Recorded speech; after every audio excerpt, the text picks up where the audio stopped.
मंगलाचरण करेंगे। नमो अर्हंताणं, नमो सिद्धाणं, नमो आयर्याणं, नमो अज्ञायाणं,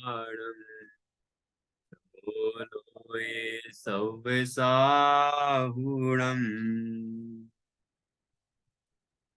मंगलम भगवान वीरो, मंगलम गौतमो गणी, मंगलम कुंद कुंदाद्यो जैन धर्मोस्तु मंगलम। सर्व मंगल मांगल्यम, सर्व कल्याण कारकम, प्रधानम सर्वधर्माणां जैनम जयतु शासनम, जैनम जयतु शासनम। विश्व प्रकाशि महिमान ममान मेकम, ओम अक्षराद्य किल वाङ्मय हेतुभूतम्, यं शङ्करं सुगतमीश मनीष माहु, अर्हन्त मोदितमहं तमहं नमामि।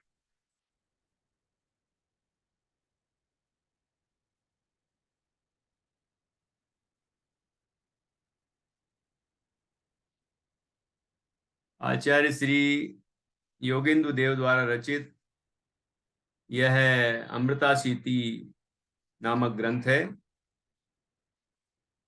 इसका 8वां काव्य आज चलेगा। 7 काव्यों पर हम चर्चा कर चुके हैं। यहाँ प्रकरण चल रहा है।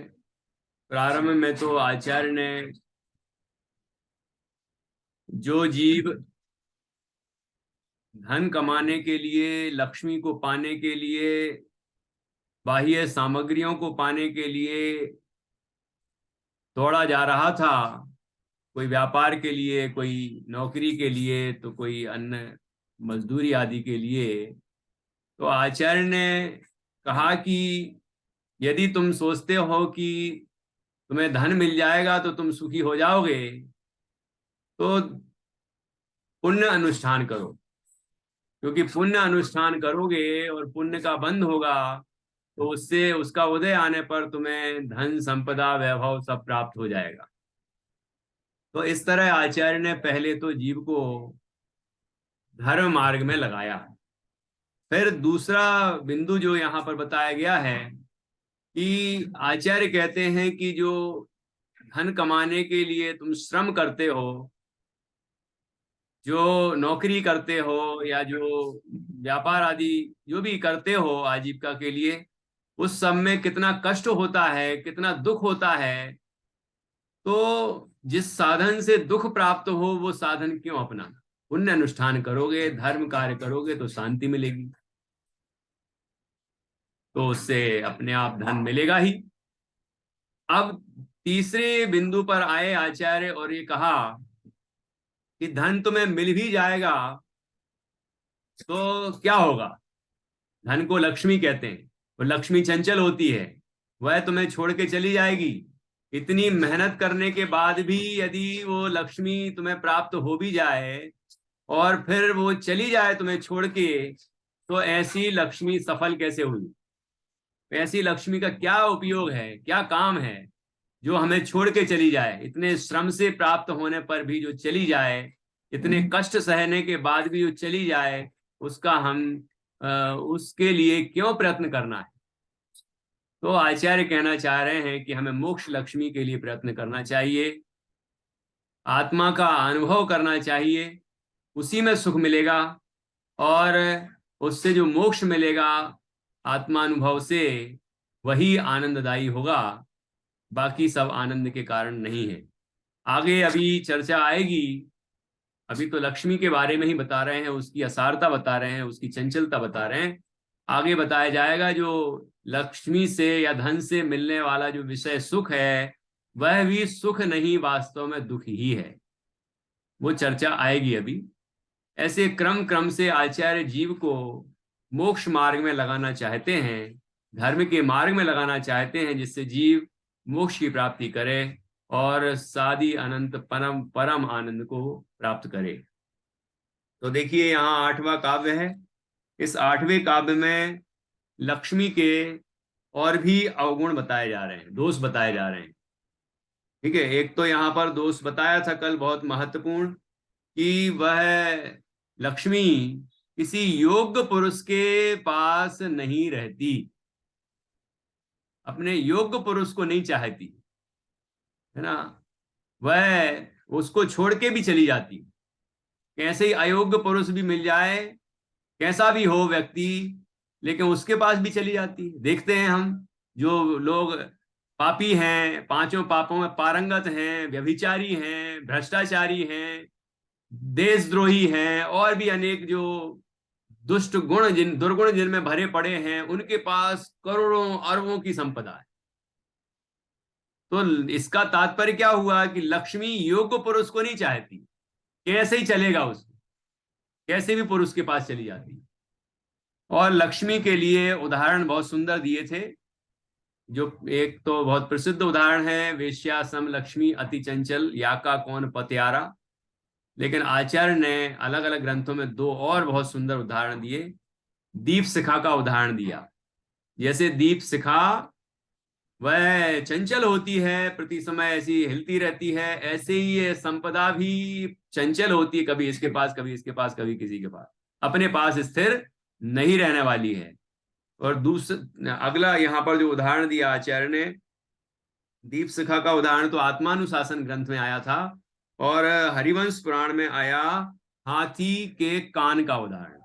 जैसे हाथी का कान देखें आप, देखिए तो प्रति समय वो चंचल ही रहता है, अस्थिरता रहती है, उस कान हिलते रहते हैं, है ना। तो ऐसे ही वो धन जो है, वो संपदा जो है, वो लक्ष्मी जो है, वह भी चंचल है, जिसके पास है उसके पास से चली जाती। ठीक है ना। तो इस तरह से लक्ष्मी की अस्थिरता यहाँ पर बता दी। अब और भी यहाँ अवगुण बताए जा रहे हैं, उससे भी हम सुन लें, समझ लें, और ऐसी लक्ष्मी से विरक्त हो, लक्ष्मी से विरक्त हो, लक्ष्मी से मिलने वाले विषय भोगों से विरक्त हो, और विषय सुख से विरक्त हो, क्योंकि उससे वस्तुतः सुख मिलने वाला नहीं है। और हम आत्म सुख की तरफ बढ़ें, वैराग्य पूर्वक अपने स्वरूप के अनुभव के लिए बढ़ें, और स्वरूप का अनुभव करेंगे तो आनंद मिलेगा। और स्वरूप के अनुभव से मैं आगे बढ़ते बढ़ते, साधक दशा में आगे बढ़ते बढ़ते केवल ज्ञान होगा, अनंत सुख होगा, फिर सिद्ध अवस्था होगी। इस तरह से आनंद वहां मार्ग में बढ़ता जाता है, और उसका फल मिलता है तो वो अनंत आनंद रूप में मिलता है। तो उसके लिए हमें प्रयत्न करना चाहिए। अभी यहाँ पर हम देखेंगे कि 8वें छंद में और कौन से अवगुण गिनाए गए हैं लक्ष्मी के। देखिए 8वां काव्य, इसकी उत्थानिका है। पुनः लक्ष्मी के अन्य अवगुण बतलाते हैं। ये काव्य है, देखिए। रत्नार्थिनी यदि कथम जलधिम विमुंचे विमुंचे, रूपार्थिनी च पंचसरम कथम वा, देव्योपभोग निरताय यदि नैव सक्रम,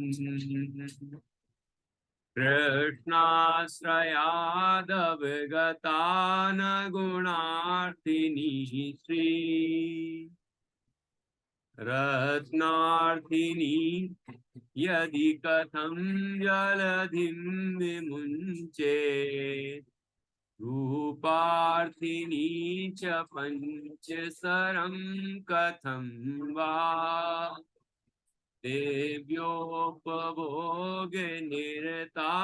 यदि नैव सक्रम् कृष्णाश्रयादवगता न गुणार्थिनी श्री रत्नार्थिनी, ये स्त्रीलिंग शब्दों का प्रयोग है। रूपार्थिनी है ना, रत्नार्थिनी अर्थात रत्न का रत्न की अर्थी ग्रहण करने इच्छा, रत्न प्राप्ति की इच्छा रखने वाली। ठीक है, और रत्नार्थिनी यदि कथम जलधिम विमुंचेत, कि रत्नों की इच्छा है, रत्न पाने की जिसको इच्छा है, वह यदि जलधिम अर्थात समुद्र को विमुंचेत छोड़ देती है,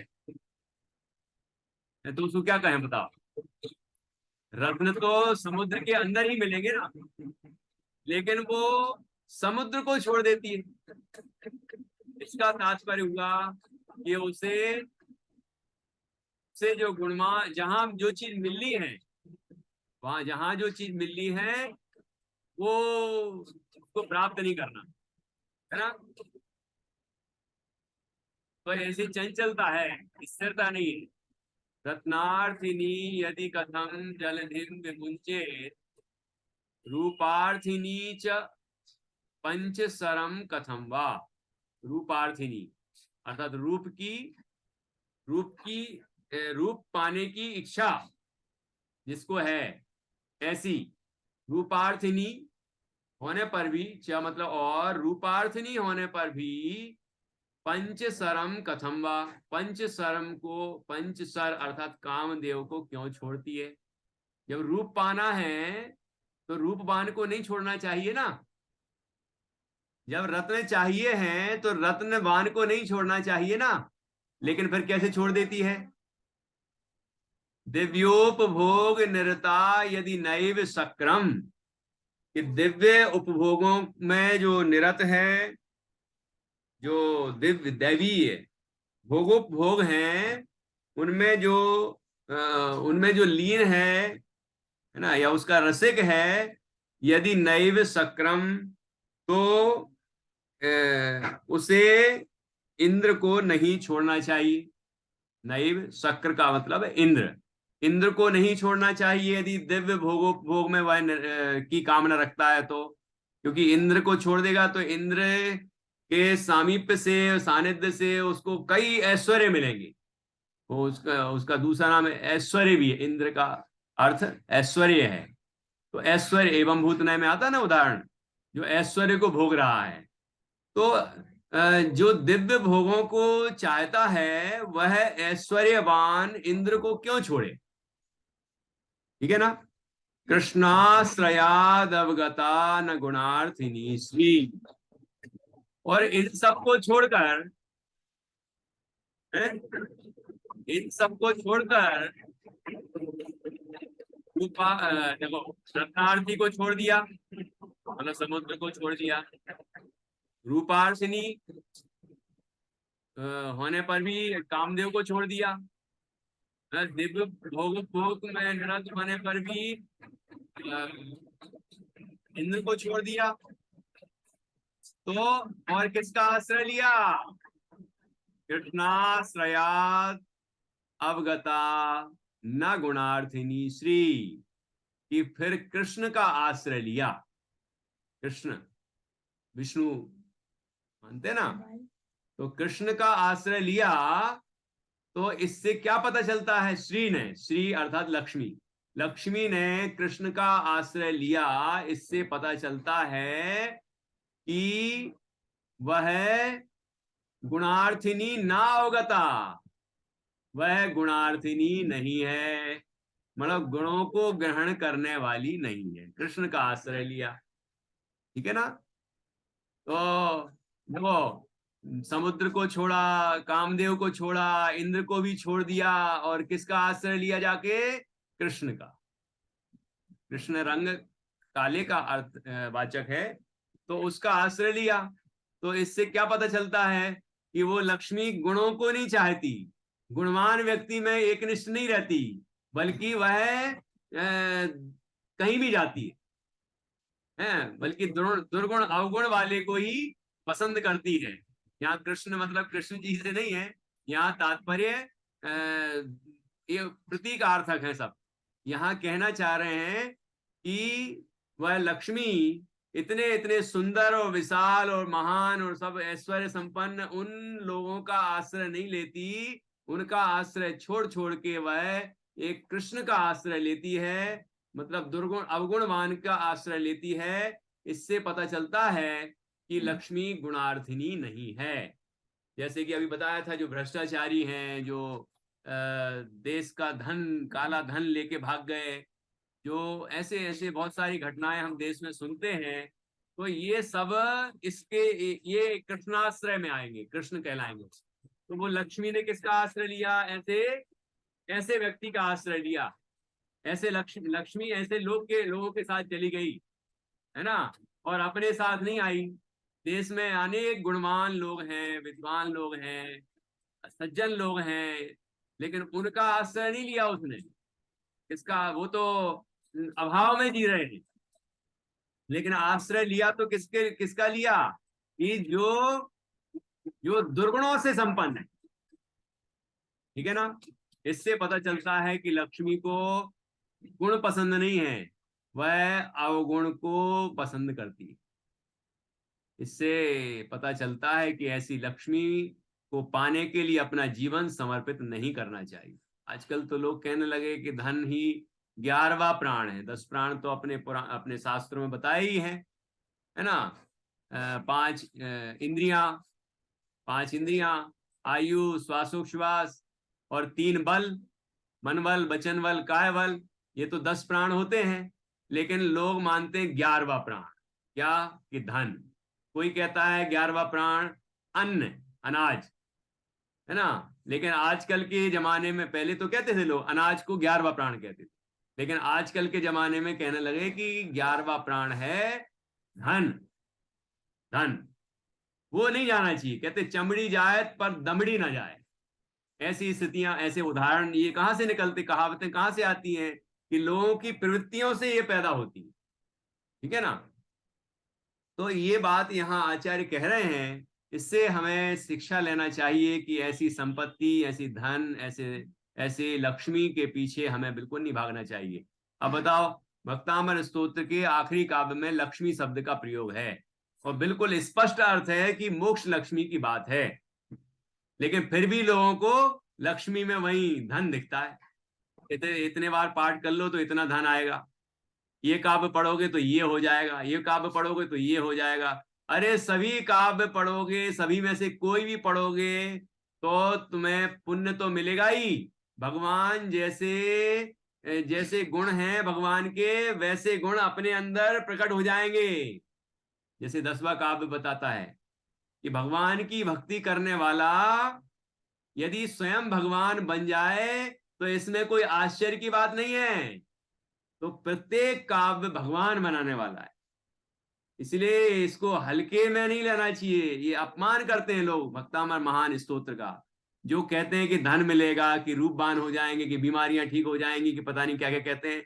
तो ये तो इसका अपमान करना हुआ, क्योंकि भक्तामर स्तोत्र तो जीव को जन्म जरा मृत्यु का विनाश कर देता है, संसार संसार के ताप से मुक्त कर देता है, जीव को मोक्ष सुख की प्राप्ति कराता है, मोक्ष लक्ष्मी प्रदान करता है। और इसको हम घटिया तरीके से यदि सोचते हैं कि हमें ये धन मिल जाएगा, कि हमारे बीमारियां ठीक हो जाएंगी, कि हमारे केस सॉल्व हो जाएंगे, कि हमारे ये हो जाएगा, कहीं वो हो जाएगा, ऐसी तुच्छ बातें यदि हम भक्तामर के संबंध में सोचते हैं, तो ये हमारा मूल्यांकन भक्तामर के की महान महिमा को कम करते हैं। इस पर विचार करना चाहिए।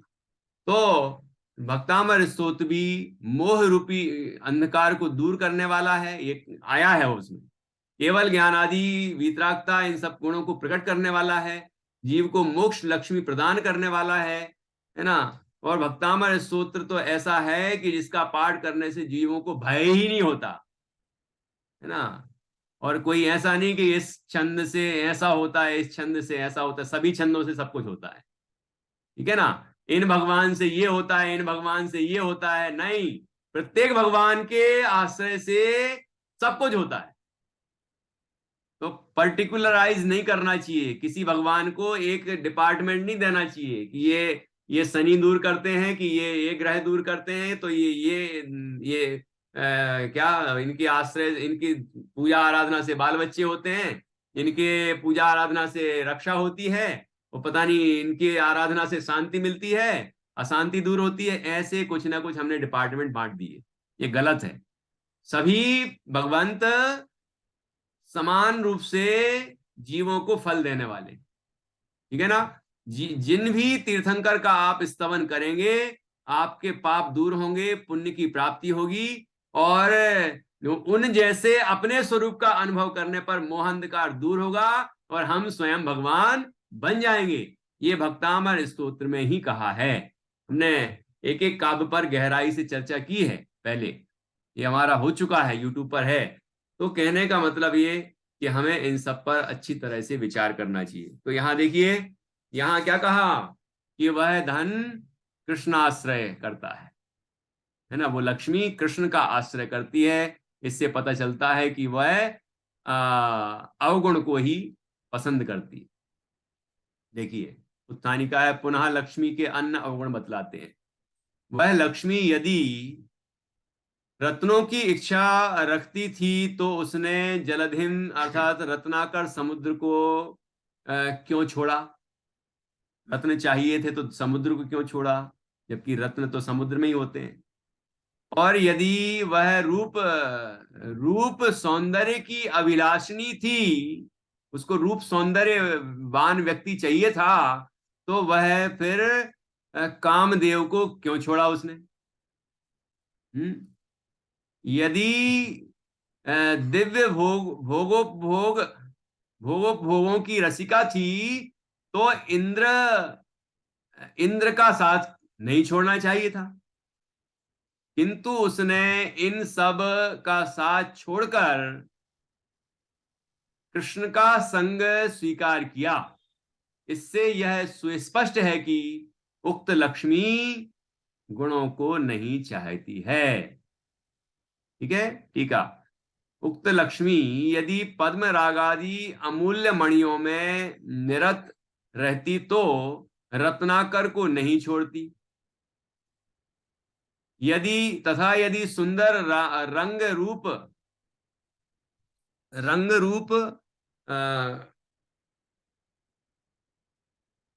पर आसक्त मन वाली थी तो कामदेव को क्यों छोड़ती? ठीक है। और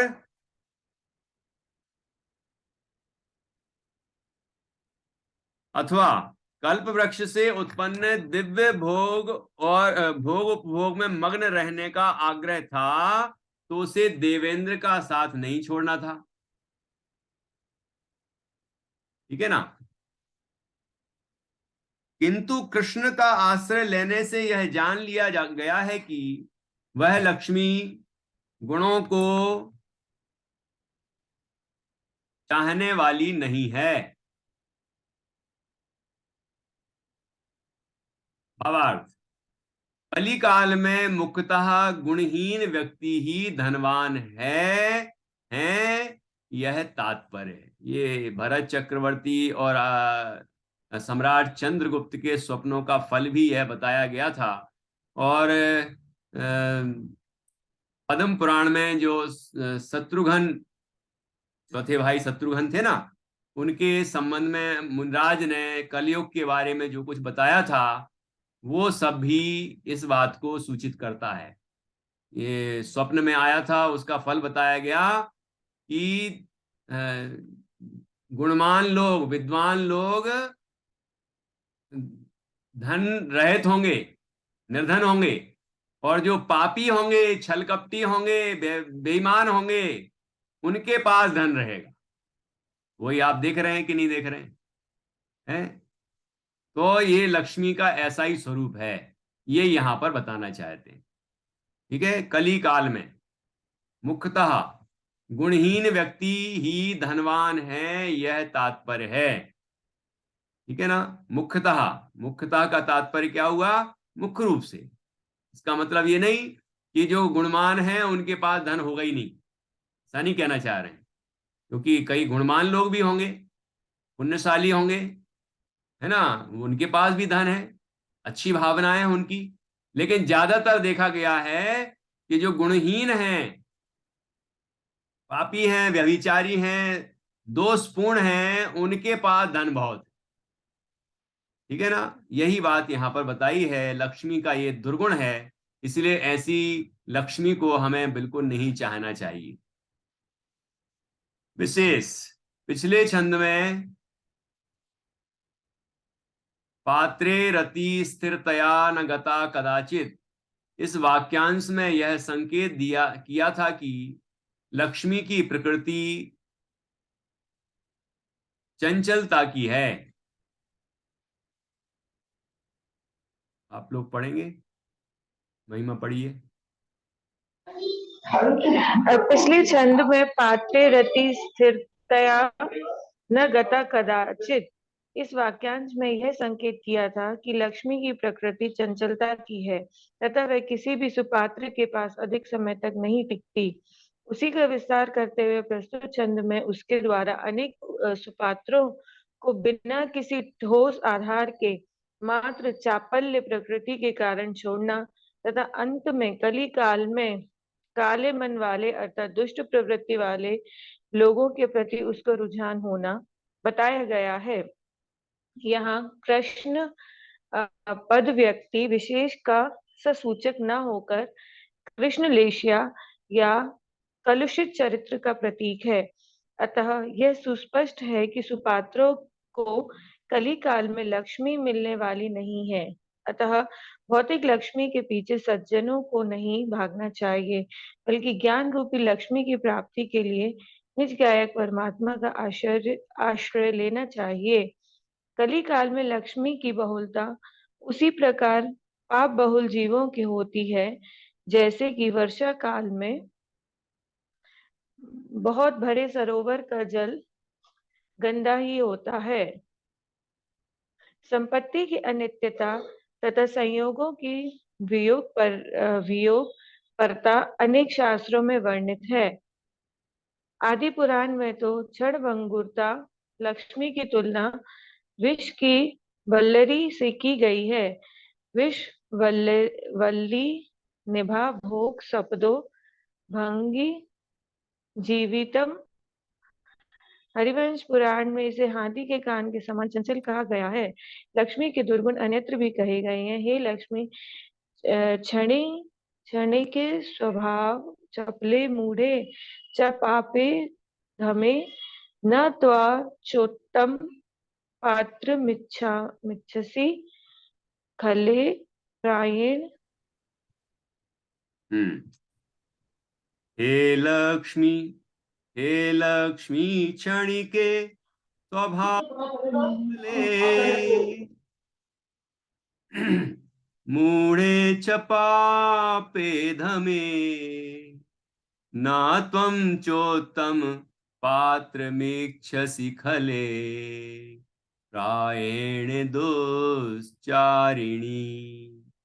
ये सुभाषित रत्न भांडागारम ये ग्रंथ है, उसमें से ये लिया गया है।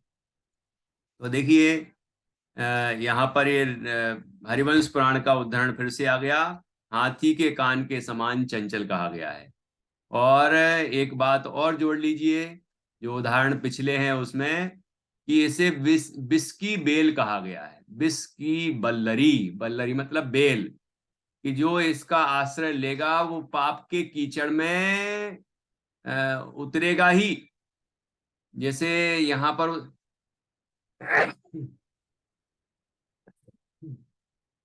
उदाहरण दिया गया कि जो भरा सरोवर है वो वैसे ही अच्छे अच्छे जल से नहीं भर सकता, उसमें गंदा पानी रहेगा ही। जैसे समुद्र है तो उसमें ऐसा नहीं है कि अच्छे अच्छे मीठे पानी की नदियां ही उसके अंदर समाती हैं, उसमें गंदे पानी के नाले भी जाते हैं।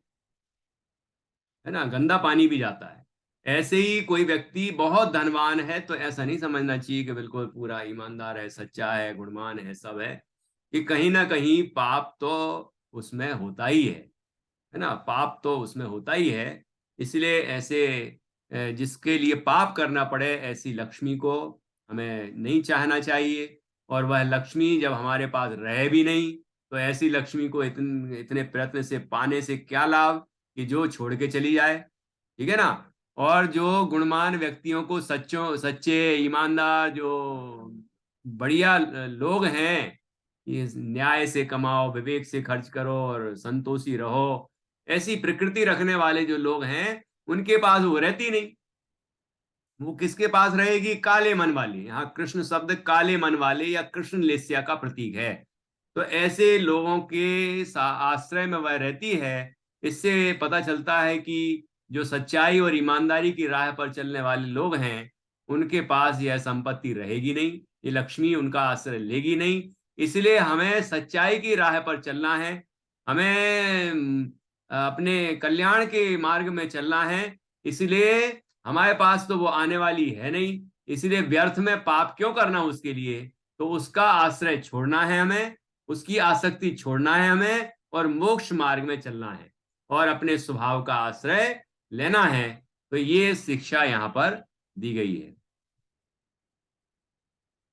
इसका अर्थ भी दिया नहीं है।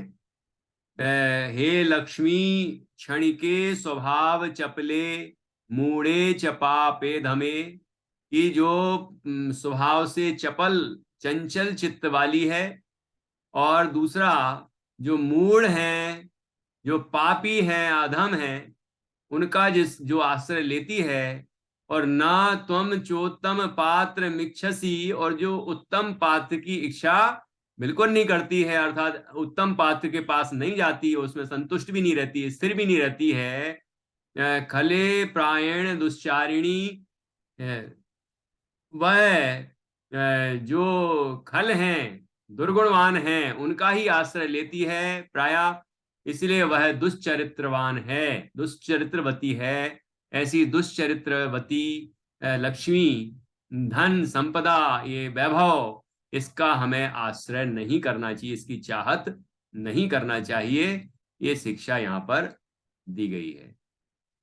डॉक्टर निधि जी कुछ पूछना है?